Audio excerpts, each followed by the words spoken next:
اس علاقے پر حضرت کی وہی تو میں کہنا چاہ رہا ہوں، وہی میں آ رہا ہوں بھائی، میرے لیے بڑی یادگار یہ اس سرزمین ہے میرے لیے بھی۔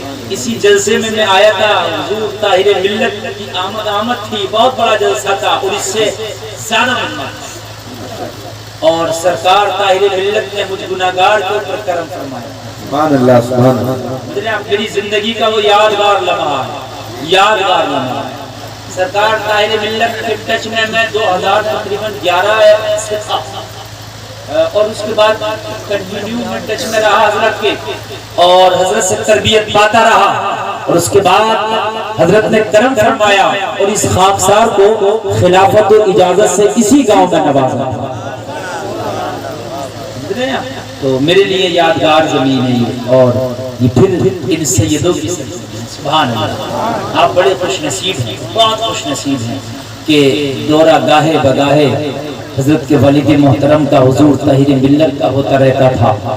اللہ ان کی قبر کو منور کر دے، آمین۔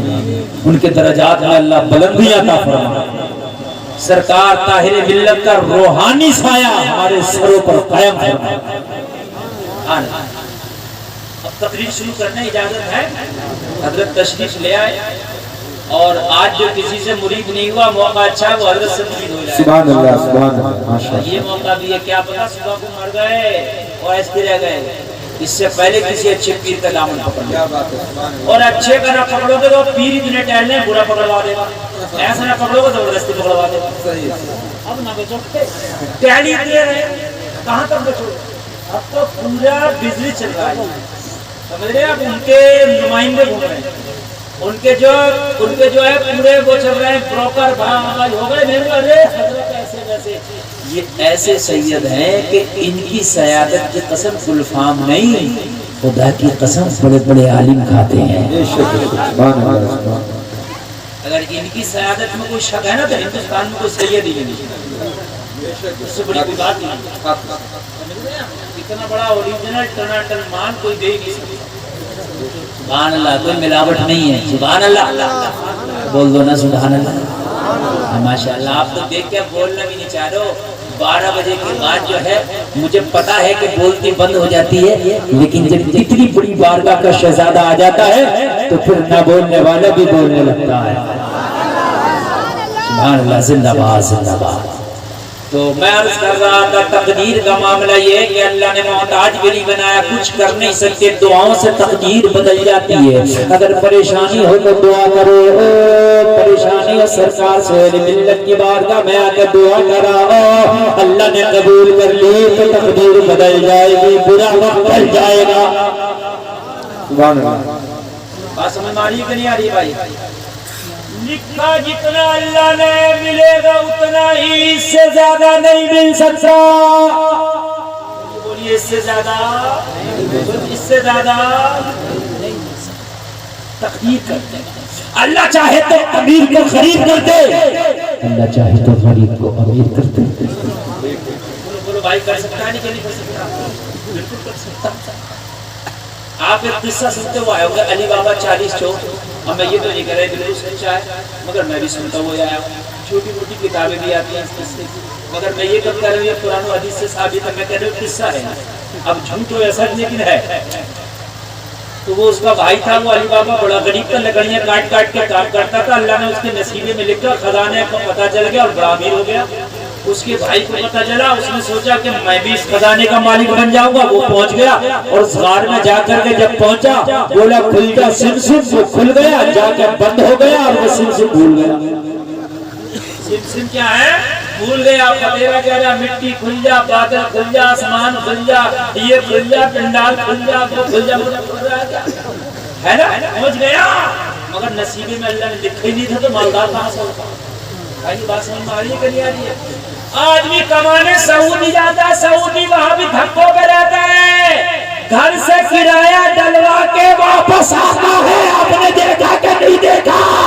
اللہ یہ دکھانا چاہتا ہے سعودی نہیں تو امریکہ چلا جا، ملے گا اتنا ہی جتنا نے لکھ دیا ہے۔ والوں کو بڑی کم سمجھ میں آ رہی ہے. ہم نے سعودیہ میں دیکھے رو رہے ہیں ابا 20,000 ڈال دو ٹکٹ بنانے کے بھی نہیں ہے واپس آیا اور ادھر سے 20,000 ڈالے تب واپس آیا. یہ بات حقیقت ہے کہ نہیں ہے؟ ارے بولو ہے کہ نہیں ہے؟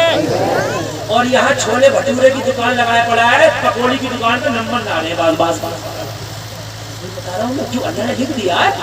اگر انڈیا میں لکھا تو اللہ انڈیا میں تمہیں مالا مال کرے گا. تم باہر چلے جاؤ, کہیں بھی چلے جاؤ, امریکہ چلے جاؤ, افریقہ چلے جاؤ, سعودیہ چلے جاؤ, دبئی چلے جاؤ, اگر تمہارے نصیب میں نہیں لکھا ہے تو نہیں ملے گا, اور اللہ نے تیرے نصیب میں لکھا ہے تو مل کے رہے گا. بہت سے لوگ مولوی نہیں بناتے اپنے بچوں کو کہ یار مولانا کمائے گا کتنا سا. ابے تیرے بچے کے نصیب میں اللہ نے لکھا تو مولوی بنا کے نہیں کما لے گا, اللہ اس کو دیتا ہے. اور تو اسے کچھ انجینئر بنا دیے جو بھی نہ لگے. کتنے انجینئروں کو ٹہل کر دکھا دیں, کتنے ٹہل رہے ہیں جاب ہی نہیں لگ رہی ہے. کتنے پی ایچ ڈی کر کے ٹہل رہے ہیں جاب نہیں لگ رہی. کتنے ٹی ایچ ڈی کر کے, کتنے بی کام کر کے, ایم کام کر کے, اور کتنے کیا کیا کر کے ٹہل رہے ہیں. کیا کیا کر کے جو بھی نہیں لگ رہی ہے. بولا ہے کہ نہیں ہے؟ کہاں راشد صاحب چلے گئے, بھاگ گئے. اور یہ راشد صاحب بیٹھے ہیں, یہ ابھی جو ناز شریف پڑھ رہے ہیں, 1 کروڑ کیا کلو نہیں ملے, 3 کروڑ 3 کروڑ کی زمین خریدی ابھی ابھی ادارہ بنا رہے ہیں, اپنے لیے نہیں خریدی ہے. مگر بھائی پاور بھی اللہ نے تبھی تو خریدی ہے. تم تو خریدو 3 کروڑ کی, پورا گاؤں مل کے خرید لے. یہ مولانا آدمی ہے. اللہ نے جو دیا تھا سمجھتے کہ اللہ ان سے کام لے گا اتنا, تو دیکھو کر دیا انہوں نے. اور انشاءاللہ سرکار سہیل ملت دعا کریں گے. خاکسار کی کیا حکم ہے, کیا کیا کیا اوقات ہے, حضرت کا دعا ہوگا تو انشاءاللہ بیڑا پار ہو جائے گا. اور 18-20 لاکھ کو دے بھی چکے ہیں اب تک. ایسا نہیں ہے کہ خالی ہوا میں باتیں چل رہی ہیں. اللہ کا تک لگا دی انہوں نے لوگوں کو. زبان میں اللہ اثر دیتا ہے میرے بھائی. جھوٹ بولے کر لیا, جھوٹ زندگی صبح سے لے کے شام تک کہہ رہا حضرت میرے کو کام ہی جھوٹ بولنے کا, کیا کریں 2 روٹی کے لیے بولنا ہے. اور کان کھول کے سن لے, تو اگر سچ بولے گا تو یہ 2 روٹی جب بھی مل کر ہے 2 روٹی آرام کام کرو گے تو سمجھ رہے مالدار ہو جائیں گے. 2 نمبر کر کے مانگا نا, اگر اللہ میری چاہے تو دے دے گا. حضرت عمر کا بیٹا نام ہے عبداللہ, سفر پہ جا رہے ہیں. راستے میں بھوک لگی, پیشہ بنا ہوا تھا, ٹفن بنا ہوا تھا, کھانا ساتھ میں تھا. ایک درخت کے نیچے رکے, پلاؤ کیا, دسترخوان بچھایا, کھانا کھانے لگے. حضرت عبداللہ ابن عمر کے ساتھ میں اور بھی کچھ لوگ کھانا کھانے بیٹھے جو ساتھ میں سفر کر رہے تھے.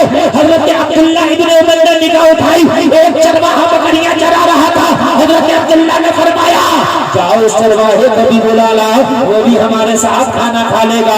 انہیں وہ کھانا کھایا کرے تو کوشش کیا کرے کہ اپنے دسترخوان پہ کسی غریب کو بٹھا لے, کھانا کھایا کرے تو کوشش کیا کرے کسی بھوکے کو کھانا کھلا لے. سرکار ہو سے بات فرماتے ہیں میں نے نامہ اعمال کے رجسٹر کو الٹ پلٹ کے دیکھا, مگر جتنا بہتر عمل میں نے بھوکوں کو کھانا کھلانا پایا, اتنا بہتر عمل کوئی دوسرا نہیں پایا. کوشش کیا کرو. اور میری ماں بہنوں اگر تمہارے گھر میں کوئی مہمان بن کے آ رہا ہے تو منہ کو ٹیڑھا نہ کیا کرو, منہ بگاڑا نہ کیا کرو, بلکہ اللہ کا شکر ادا کیا کرو. یا اللہ تو نے میرے گھر میں مہمان بھیجا ہے, خندہ پیشانی سے اسے کھانا کھلا کے بھیجا کرو, پلا کے آنا چاہتا. بہت سے لوگ نا چہرہ ٹیڑھا بیڑا کر لیتے ہیں, نہیں کرنا چاہیے. حضرت عبداللہ نے کہا اس کو بلا کے لاؤ, چرواہے کو وہ بھی کھا لے گا. چرواہا کہاں حضرت عبداللہ, اللہ کہاں حضرت عبداللہ, اور کہا وہ چرواہا. بہت بڑا فرق ہے کہ نہیں, بولیے ہے کہ نہیں. حضرت عبداللہ بہت بڑے باپ تھے, بہت بڑے باپ. ان کے باپ کی حکومت آدھی دنیا پر ہے. کتنے بڑے دور سے مجھے پردھانی نہیں ہے ان کا, پوچھی یہ ایم پی ایم ایل اے نہیں ہے. حضرت عمر خلیفۃ المسلمین ہے, جن کی حکومت کا جھنڈا روم اور ایران پہ بھی لہراتا ہے. یہ حضرت عمر وہ ہیں کہ جن کے بارے میں میرے نبی نے فرمایا تھا میرے بعد اگر کوئی نبی ہوتا تو عمر ہوتا, جن کے بارے میں میرے نبی نے فرمایا تھا آسمان کے ستارے کے برابر اگر کسی کی نیکیاں ہیں تو میرے عمر کی ہیں. یہ عمر وہ ہے جن کے بارے میں نبی نے دعا کر کر کے عمر کو دعاؤں میں مانگا تھا. سب نے کلمہ پڑھا ہے اپنی مرضی سے, عمر نے کلمہ پڑھا ہے مصطفیٰ کی مرضی سے. کتنے بڑے بات بولی بولی ہے کہ نہیں حضرت, بہت بڑے بات کے. لیکن معلوم ہے حضرت عمر کا عمل کیا ہے. حضرت عمر کا عمل یہ ہے ایک رات میں حضرت عمر بیٹھے کچھ لکھ رہے ہیں آگے کچھ لکھنے کے لیے قلم ہے ہاتھ میں, اور وہ کچھ ہرن کی کھال ہے یا جو بھی لکھنے کی اس وقت ہوتے تھے ذرائع, اس کے لکھ رہے ہیں. چراغ جل رہا ہے, مولا علی تشریف لائے, حضرت علی تشریف لائے, حضرت عمر کے پاس آ کے بیٹھ گئے. حضرت عمر نے فرمایا علی کیسے آنا ہوا؟ مولا علی ارشاد فرماتے ہیں عمر مجھے کچھ مشورہ لینا تھا, میں مشورے کے لیے آیا. کس تعلق سے کہا کچھ ذاتی مشورہ ہے. حضرت عمر کا ذاتی مشورہ ہے. حضرت عمر کے کان نے سنا کہ کچھ ذاتی کام سے علی میرے پاس آئے ہیں. حضرت عمر نے چراغ بجھا دیا. چراغ بجھا دیا. اگر آپ کو نیند آئے تو لاہور پڑھتے رہنا, لیکن یہ تقریر ذرا سن لینا. لوگوں کبھی کبھی اس طرح کی تقریریں ہوتی ہیں کہ ہماری زندگی بدل جائے. جلسے کا مقصد یہ نہیں ہے کہ ہم نے بہت سے نعرے لگا دیے مزہ آ گیا. جلسے کا مقصد یہ ہے کہ دل کی دنیا بدل گئی. جلسے کا مقصد یہ ہے کہ حرام کھاتے تھے مگر جلسہ سننے کے بعد حرام چھوڑ دیا, توبہ کر لی. مولا علی کی بارگاہ میں لوگوں ہمارے نام اعمال ان کے صدقے میں قبول ہوتے ہیں. انہی کا شہزادہ یہاں بیٹھا ہے, مولا علی آئے, انہی کی بات کر رہا ہوں, انہی کے گھر کی بات کر رہا ہوں. مولا علی حضرت عمر کے پاس آئے, کہا کچھ ذاتی کام تھا, کچھ ذاتی مشورہ لینا تھا. حضرت عمر نے چراغ بجھا دیا. اللہ اکبر, اللہ اکبر. کیا کر دیا چراغ بجھا دیا. چراغ ان کا گجرا جگا دیں, تم اپنا نہ بجھاؤ. حضرت عمر نے بجھا اندھیرا ہو گیا. کیا ہو گیا؟ اندھیرا. تمہاری ذمہ داری ہے آپس والوں کو سونے نہ دیں. مجھے کوئی لیٹ بٹھایا ہے, یہ حضور سہیل ملت کی قدموں کی برکت میں اتنی محنت سے بول رہا ہوں, ورنہ اتنی رات میں آج کل میں اتنی محنت سے کوئی نہیں بول رہا ہوں. مجھے بھی کیا ضرورت پڑی ہے تمہیں ٹینشن نہیں بھائی اپنے جلسے کی, تو مجھے کا ٹینشن ہے کہ یار میں رات کے 1-2 بجے اتنی محنت کروں. لیکن یہ سرکار تشریف لائے بہت دنوں کے بعد, میں حضرت کی معیت میں اور حضرت کے جو ہے دامن کرم سے لپٹ کر کے بول رہا ہوں, اس لیے چراغ بجھا دیا. چراغ بجھا اندھیرا ہو گیا. جب اندھیرا ہوا تو حضرت علی نے فرمایا عمر چراغ کیوں بجھا دیا؟ کہنے لگے ابھی ذرا خاموش رہیں. حضرت عمر نے چراغ پھر جلا دیا. کیا کر دیا؟ چراغ زور سے بولیے, پھر جلا دیا. اور جب دوبارہ چراغ جلایا تو حضرت علی کسی ایرے کا تو نام نہیں ہے جو مفتیوں کا بھی مفتی, عالموں کا عالم, ولیوں کا ولی.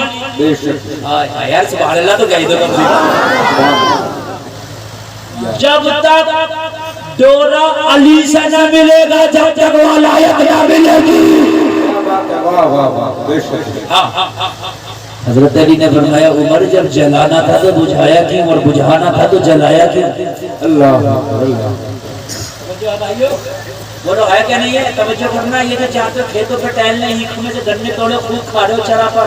اور کیا بھائی پوچھا تو پہلے کہ حضرت کھانے پینے کی کوئی چوری نہیں ہے. چوری کھانے کی بھی ہے, چوری پینے کی بھی ہے.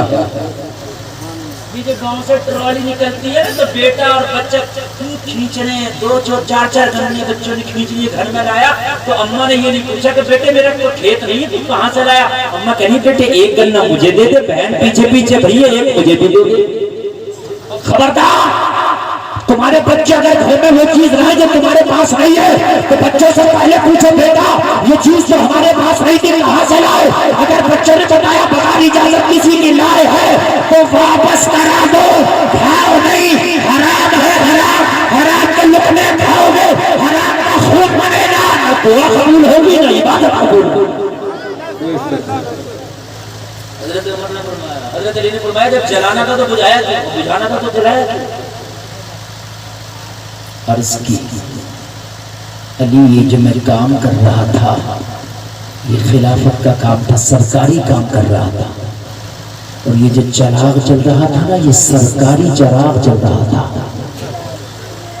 اس چراغ میں جو آپ کے آنے سے پہلے جو چراغ جل رہا تھا، جو میں نے بجھایا ہے، اس چراغ میں سرکاری خزانے کا تیل جل رہا تھا، بیت المال کے پیسوں کا تیل جل رہا تھا، کیونکہ کام سرکاری تھا، اس لیے چراغ سرکاری تھا۔ لیکن آپ نے کہا ذاتی کام کے لیے آیا ہو، تو تمہارے ذاتی کام کے لیے سرکاری خزانے سے تیل استعمال نہیں کرتا ہے۔ یہ جو دوبارہ میں نے چراغ جلایا ہے، اس میں میرا ذاتی تیل ہے، یہ میرا اپنا پرسنل چراغ ہے۔ میں اگر پرسنل کوئی کام کرتا ہوں تو اپنا ذاتی چراغ جلاتا ہوں، اور اگر میں کام سرکاری کرتا ہوں تو بیت المال کے خزانے سے جو تیل آتا ہے وہ جلاتا ہوں۔ اتنی سمجھ میں آئی کہ نہیں آئی؟ آ گئی؟ آ گئی؟ دکان کھول کے سن لے جی، لائٹ کی کٹی میں ڈال کے جلا لے، چپکے سے چوری ہے۔ پردھان جی اینٹیں لائے کہ کھلنجا پڑے گا، اگر 8 اینٹیں رکھے نہیں تو آدھی ہوگی، 10 لٹوا لے گیا، 10 بتوا لے گیا، 10 کلوا لے گیا، 10 ملوا لے گیا، کہاں گئی کہ گھروں میں چلی گئی؟ میرے بھائی تیرا نہیں، اس پر جنتا کا حق تھا۔ یار تمہیں دنیا کو ایک پیغام دینا ہے کہ مسلمان بھوکا تو رہ سکتا ہے، مگر حرام کی دولت کے پر ہاتھ نہیں بڑھاتا ہے۔ دنیا کو پیغام دینا ہے۔ ابھی میری تقریر چل رہی تھی، یہ بریلی ہوائی اڈے کے پاس، اسی طرح کے کچھ جملے بیٹھے، پرشاسن کو لوگ بیٹھے تھے، 20 لوگ بیٹھے تھے۔ تقریر کے بعد یقین کرنا مجھے گلے لگا لیا، وہ گلے لگا کے کہنے لگے حضرت سیلف دے دیجیے یار، ہم نے تقریریں بہت سنی ہیں، لیکن واقعی آپ کا اسلام کیا لاجواب مذہب ہے، یہ سبق آپ کا اسلام دیتا ہے، اگر یہ سبق دیتا ہے آپ کا اسلام، اگر مسلمان اس پر عمل کرنے لگے تو کہنے لگے ہم سمجھتے ہیں کہ سب سے کم اگر کسی کے خلاف کیس ہوگی تو وہ قوم مسلم ہے۔ طریقے مصطفیٰ کو چھوڑنا ہے وجہ بربادی، اسی سے قوم ہی دنیا میں بے اقتدار اپنی۔ کہا علی اب جب تک ہمارا پرسنل کام چلتا رہے گا، یہ میرا پرسنل چراغ جلتا رہے گا، اور جب پرسنل کام ختم ہو جائے گا، ذاتی کام ختم ہو جائے گا، تو یہ والا چراغ بجھا دینا، یہ والا چراغ جلا لینا۔ یہاں تو متولی صاحب مسجد کا کھانے پتہ ہی نہیں آتا، حساب ہی نہیں دیا، قبرستان کا اگر پیسہ دیا تو اس کو ختم کر گئے، دفن کر گئے، پتہ ہی نہیں ہے، کوئی حساب کتاب نہیں۔ کتنے مدرسوں کے حساب نہیں دیے، کتنے کھا گئے، قبرستانوں کا مال کھا گئے، ہڑپ گئے۔ وہ کان کھول کے سنو، جس پر تمہارا ادھیکار نہیں ہے اس کو استعمال نہ کرو، اس کو استعمال نہ کرو۔ یہ حضرت عمر ہے لوگوں، جب ان کے وصال کا وقت قریب آیا نا عمر کے، مرنا تمہیں بھی ہے، مرنا مجھے بھی ہے۔ میں نے تقریر کے شروع میں کہا تھا کہ آنے سے پہلے جانے کی ڈیٹ اللہ نے پہلے فکس کر دی تھی۔ جب حضرت عمر کے انتقال کا وقت آیا، لوگوں ذرا دل کے کانوں سے سننا، تو حضرت عمر کو مسجد میں ایک دشمن نے، ایک ظالم نے خنجر مارا، خنجر اتنا گہرا مارا کہ پسلیوں میں پیوست ہو کے اندر تک داخل ہو گئے، اور حضرت عمر کے معدے میں جا کے چپ معدے میں پسلیوں کے راستے سے معدہ زخمی ہو گیا، خون بہنے لگا۔ جب حضرت عمر کو بستر پر لٹا کے حکیم نے خنجر نکالا، خون بہ رہا تھا، بہت زیادہ خون بہا۔ حکیم نے دوا ملا کر دودھ میں دی، حضرت عمر کو دودھ پلایا، عمر دودھ پی لے، حضرت عمر نے دودھ پیا تو زخم کے راستے سے دودھ باہر نکل گیا۔ معدے میں سوراخ ہوا، معدے میں سوراخ ہوا۔ خنجر کہاں ہمارا ظالم نے مسجد میں مارا، توجہ کرو، اللہ اللہ۔ حکیم کی نگاہیں جھک گئی، حکیم کی گردن جھک گئی۔ حضرت عمر کے پاس کھڑا تھا، حضرت عمر بڑی بڑی آنکھوں سے دیکھ رہے، حکیم کیا بات بولتے کیوں نہیں؟ کہنے لگا حضور اب آپ کے پاس وقت بہت کم ہے، اللہ سے ملاقات کا وقت قریب آ گیا، وصال کا وقت آپ کے قریب آ گیا۔ حضور بہت کم وقت ہے، اس لیے کہ اب کوئی دوا اثر نہیں کرے گی۔ جو دوا میں نے دودھ میں آپ کو ملا کر کے دی تھی وہ آپ کی زخم کے راستے سے باہر نکل گئی، معدہ بھی زخمی ہو گیا، نبض آپ کی دھیمی پڑنے لگی، جسم کا خون بہت زیادہ بہ گیا ہے۔ حضور وقت آپ کے پاس بہت کم ہے، اگر کوئی وصیت کرنا ہو تو کر دے۔ جلسے میں آنے والے اگر تمہیں کوئی ڈاکٹر کہہ دے کہ موت قریب ہے، تمہیں موت قریب سے قریب کرا گئی، تو تم کہو گے ہائے میرے بیٹے کا کیا ہوگا، تم کہو گے ہائے میری جائیداد کا کیا ہوگا، تم کہو گے ہائے میرے مکان کا کیا ہوگا، تم کہو گے ہائے میری پراپرٹی کا کیا ہوگا۔ مگر کہمریا کے جلسے میں آنے والوں قربان جاؤ، مصطفیٰ کے اس غلام پر حکیم نے جواب دے دیا ہے۔ نفس دھیمی پر کی چلی جا رہی ہے، نفس دھیمی پر کی چلی جا رہی ہے، حضرت عمر کی سانسیں تھکتی چلی جا رہی ہے، تھوڑا سا وقت ہے۔ اس وقت میں یہ نہیں کہا کہ ہائے میرے بیٹے کا کیا ہوگا، بلکہ حضرت عمر نے کہا جتنے صحابہ یہاں موجود ہیں سب کو میرے پاس اکٹھا کر۔ اللہ اللہ جتنے سب کو اکٹھا کر۔ اللہ آس پاس جتنے کو وقت قریب دور نہ جانا، جو آس پاس کے ان کو اکٹھا کر لو جلدی سے۔ سارے صحابہ کو اکٹھا کیا گیا، عمر کی بارگاہ میں سارے صحابہ اکٹھا ہو گئے۔ حضرت عمر نے فرمایا، حکیم نے جواب دے دیا میرے پاس وقت کب۔ سارے صحابہ کان کھول کے سن لیں، میرے انتقال ہو جائے، میرے وصال کے بعد خلافت عام مشورے سے جس کی طرف صحابہ کا مشورہ زیادہ ہو، جلیل القدر صحابہ کا اشارہ زیادہ ہو، اس کو میرے بعد خلیفہ بنانا، اور خلافت کے مشورے میں میری اولاد کو شامل بھی کرنا، خلافت کے مشورے میں میری اولاد کو بھی شامل کرنا۔ توجہ ہے؟ ہم تو سوچتے ہیں کہ بھائی ہم ہیں تو ہمارا بیٹا تو ہمارا پوتا، میرے بعد عام مشورے پر خلافت جائے گی، اور سنیں میری اولاد کو خلافت کے مشورے میں شامل بھی مت کرنا۔ جو ہے آپ نے کہا ایک صحابی ہے، ان کا نام ہے حذیفہ بن یمان، کہا حذیفہ کہاں انہیں بلایا، وہ بھی وہی کے اتفاق سے قریب ہے۔ یہ حذیفہ کون ہے معلوم ہے؟ نبی کے رازدار صحابی۔ کوئی راز کی بات جب نبی کو بتانا ہوتی تو حذیفہ بن یمان کو بتاتے ہیں۔ ایک دن نبی نے لسٹ دی تھی حضرت حذیفہ کے ہاتھ میں، کیا دی تھی بولے جانتے، ایک فہرست دی تھی، اور فرمایا تھا حذیفہ اس لسٹ میں مدینے کے سارے منافقین کے نام لکھے تھے۔ یہ بات مدینے کے سارے صحابہ کو بتاتا کہ حذیفہ کو لسٹ دی ہے نبی نے، اور اس لسٹ میں مدینے کے سارے منافقین کے نام لکھے گئے ہیں۔ یا تو رسول اللہ جانتے ہیں مدینے میں کون کون منافق ہے، یا پھر حذیفہ بن یمان جانتے ہیں کہ مدینے میں کون کون منافق ہے، کون کون منافق ہے۔ حضرت عمر نے کہا حذیفہ بن یمان کو بلا کے لاؤ، کیونکہ شاید یہ لوگ ایسا لگتا ہے کہ بالکل جانتے نہیں، بہت کم سمجھتے ہیں۔ خدا کی قسم اتنی بہت اس وقت تقریر کر رہا ہوں نا، اس وقت تقریر کرنے میں میرے رونگٹے خود کھڑے ہیں، اس لیے کہ میں اس اسٹیج پر اور اس جگہ اور اس تاریخ کے فرقے کو بیان کر رہا ہوں آپ کے سامنے۔ یقیناً روح کانپ جاتی ہے۔ ایک ہم ہیں یار، ہم نے تو موت کو کبھی سوچا ہی نہیں کہ مرنا بھی ہے۔ ایک ہم ہیں یار، ہم کھاتے ہیں الٹا سیدھا کی باتیں کبھی دیکھا ہی نہیں کہ ہمارا کیا ہوگا۔ حضرت عمر نے فرمایا حذیفہ بن یمان کو لاؤ، اس سے پہلے کہ عمر کی سانسیں رک جائیں، حذیفہ کو لاؤ، اللہ اس سے پہلے کہ میرا جسم ٹھنڈا پڑ جائے، حذیفہ کو لاؤ۔ حضرت حذیفہ کو لایا گیا۔ حضرت عمر کی آنکھ میں آنسو چلنے لگے، حذیفہ تجھے نبی نے لسٹ دی تھی، اس میں مدینے کے منافقین کے نام لکھے ہیں۔ عرض کیا حضور آپ نے دی تھی، سارے مدینہ کے منافقین کے نام اس لسٹ میں لکھے ہیں۔ حضرت عمر نے کہا بس اتنا بتا دے کہ اس لسٹ میں عمر کا نام تو نہیں ہے، بس اتنا بتا دے کہ اس لسٹ میں عمر کا نام تو نہیں ہے۔